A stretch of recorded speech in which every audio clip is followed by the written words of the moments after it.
اما فاطمہ الزہرا رضی اللہ عنہا کے لیے ایک ظالم نے مجھے کہا مفتی صاحب تمہاری بخاری شریف میں موجود ہے، اما فاطمہ حق مانگا تھا اور اس کے بعد ابو بکر صدیق سے پھر بات نہیں کی تھی، وفات ہو گئی اما فاطمہ کی، بات نہیں کی ابو بکر سے۔ یہ ہے بخاری میں؟ میں نے کہا ہے۔ پڑھا ہے؟ میں نے کہا میں نے پڑھا ہے۔ تو پھر تو میں نے کہا تو ظالم کے دماغ خراب ہے، تجھے سمجھ نہیں آتی، میں تجھے سمجھاتا ہوں۔ اما فاطمہ نے حق لینے کا سوال کیا، ابو بکر نے جواب دیا فاطمہ تیرے والد مکرم اور میرے پاک پیغمبر کا فیصلہ ہے کہ میری وراثت تقسیم نہیں ہوگی۔ یہ آپ کو بھی پتہ ہے، آپ کے خاوند حضرت علی المرتضیٰ کو بھی پتہ ہے، اور ہمیں بھی حضور یہی فیصلہ سنا کر گئے ہیں۔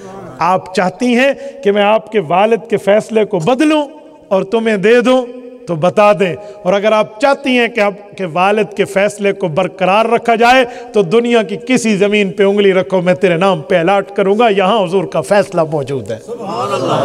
اور ظالم یہ کیوں نہیں بتاتا؟ اور اما فاطمہ راضی ہو گئی، اور اس کے بعد اما فاطمہ نے اس مسئلے پر ابو بکر سے دوبارہ بات نہیں کی، راضی ہو گئی۔ مطلب یہ ہے تو اس کو ناراضگی پہ لے کر گیا۔ ان کی اور میری بات اس ایک گلاس پر ہے، میں نے دلیل سے ثابت کر دیا کہ اس سیٹ کا ہے، ان نے کہا جی ٹھیک ہے، ان نے پھر اعتراض نہیں کیا۔ اس کا کیا مطلب؟ یہ مجھ سے ناراض ہو گیا؟ اجی چاچے کا دماغ خراب ہے، تھوڑے بدام زیادہ کھا دے کر، اخروٹ گھول کے تے گھوٹ کے پیتے کر، تیرا چیتے کو اپڈیٹ تھی وے تھوڑا۔ کیسی بات؟ او بھائی بخاری ہماری کتاب ہے، حدیث پاک میں موجود ہے، ہم نے پڑھا بھی ہے، ہم نے پڑھایا بھی ہے۔ ہم سے پوچھ، کچھ ہم سے کہا ہوتا، کچھ ہم سے سنا ہوتا، غیروں سے کہا تم نے، غیروں سے سنا تم نے۔ آدھی آدھی باتیں نہیں کر میرے بھائی، بات پوری کر۔ اور میں ایک اور بات مزید کہتا ہوں، اگر یہی بات تھی کہ ابو بکر حق کھا گیا، نعوذ باللہ، تو ابو بکر نے حق کھایا ہوتا تو جو کسی کا حق کھاتا ہے وہ سب سے پہلے اپنا گھر بھرتا ہے۔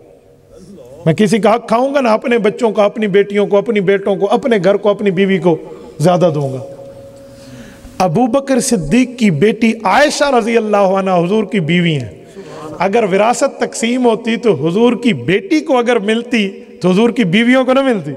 بولیے، بیوی سے اولاد ہو تو اٹھوگ ہوتا ہے، 8واں حصہ، اور اولاد نہ ہو تو 4تھا حصہ، فَلَهُنَّ الرُّبُعُ مِمَّا تَرَكْتُمْ، ہو گیا، فَلَهُنَّ الرُّبُعُ مِمَّا تَرَكْتُمْ، جو تم نے چھوڑا ان میں سے 4تھا حصہ۔ بھائی سوال یہ ہے کہ ابو بکر نے اس حق میں اپنی بیٹی حضور کی بیوی عائشہ کو بھی حصہ دیا؟ کہتے نہیں دیا۔ میں نے کہا پھر پوری بات کر، حق نہیں کھایا، حضور کے فیصلے کو قائم رکھا، ورنہ تو اپنے گھر کو بھرتا ابو بکر، اما عائشہ کو بھی تو دیتا۔ ابو بکر نے تو کہیں نہیں دیا، حضور کے فیصلے کو قائم رکھا۔ اوے بتا، تو یہ کہنا چاہتا ہے کہ حضور پاک کے فیصلے کو توڑ دیا جاتا؟ بولیے۔ تو پھر جب نہیں توڑا جائے تو پھر تمہیں اعتراض کیا ہے؟ اچھا آؤ، میں تمہیں منہ مانگی موت دے رہا ہوں، میں پوچھنا چاہتا ہوں کہ فدق کی زمین کا حق تو کہتا ہے ابو بکر کھا گیا، نعوذ باللہ، میں تیرا جھوٹ مان لیتا ہوں 1 منٹ کے لیے، حضرت عمر کھا گیا، حضرت عثمان کھا گیا۔ کیا یہ فدق کی زمین پر کوئی ڈیم بن گیا تھا جب حضرت علی کا دور آیا؟ کہتے نہیں۔ کوئی نہر کھد گئی تھی؟ جی نہیں۔ انہیں آسمان اٹھا کے لے گیا تھا؟ جی نہیں۔ انہیں زمین نگل گئی تھی اس حق کو، اس زمین کو؟ جی نہیں، برقرار تھا۔ تو میں نے کہا حضرت علی اپنے دور میں یہ فیصلہ کیوں نہیں کرتے تھے کہ آؤ حسن بیٹا، آؤ حسین بیٹا، آؤ ماں کا حصہ مجھ سے لے لو۔ ابو بکر صدیق تو تیرے مطابق کھا گیا، حضرت عمر کھا گیا، حضرت عثمان کھا گیا، میں تیرا یہ لولا لنگڑا جھوٹ مان لیتا ہوں۔ بتا علی نے اپنی اولاد کو ان کی ماں کا حصہ کیوں نہیں دیا؟ اور اگلا جملہ کہوں، امام حسن بھی خلیفہ بنے یا نہ بنے؟ تو حضرت امام حسن نے اپنا حق خود کیوں نہیں لیا؟ بھائی جھوٹ وہ بول آدن کوڑ وہ مارو جرا کچھ چھجے تے کچھ پھبے، کچھ چھکے تے صحیح نا۔ جھوٹ وہ بولیں جو کچھ چل تو سکے، لولا لنگڑا اندھا گونگا جھوٹ بولتے ہو، یہ جھوٹ بڑے آسانی سے پکڑے جاتے ہیں۔ حضرت علی نے حضور کا فیصلہ ویسے برقرار رکھا جیسے ابو بکر عمر عثمان نے برقرار رکھا۔ اور اب کوئی کہے نا حق کھایا تو اس کا مطلب ہے نعوذ باللہ حضرت علی نے بھی کھایا۔ ایک بے وقوف دماغ سے پیدل عقل سے فارغ الٹی گنگا بہاتے ہوئے مجھے کہتا ہے مفتی صاحب اہل بیت سے جب حق ایک بار لے لیا جائے وہ دوبارہ نہیں لیتے، وہ چھوڑ دیتے ہیں۔ میں نے کہا ایک منٹ بولا تو نے جھوٹ ہے، لیکن مجھے ذرا بتاتا جا جب اہل بیت نے حق چھوڑ دیا تجھے کیوں اعتراض ہے؟ تو آج تک کیوں رو رہا ہے؟ تے کو کہڑے سیم کا پٹیندے کھڑو تے کو کہڑا سرکار پہ گیا میرا پوتر او تو چھوڑ گئے تے کو رو لے ایک گڑدھال اپنے بوجھے پا جائے کھیسے رکھ۔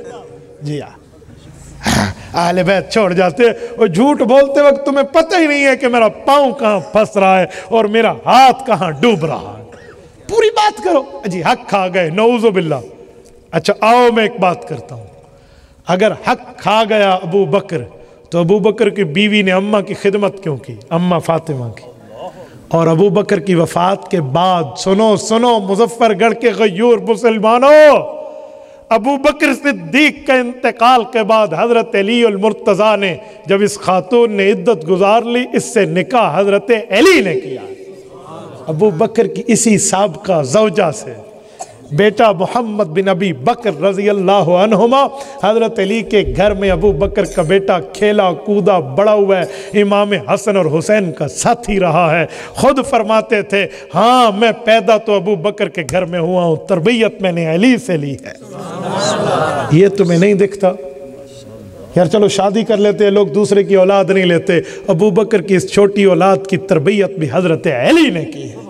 یہ کم محبت ہے، یہ کم پیار ہے، یہ کم عقیدت ہے، یہ کم تعلق ہے۔ اوہ بغض کی ہے نا کتار، تمہیں ایک ایک چیز میں پیار نظر آئے گا۔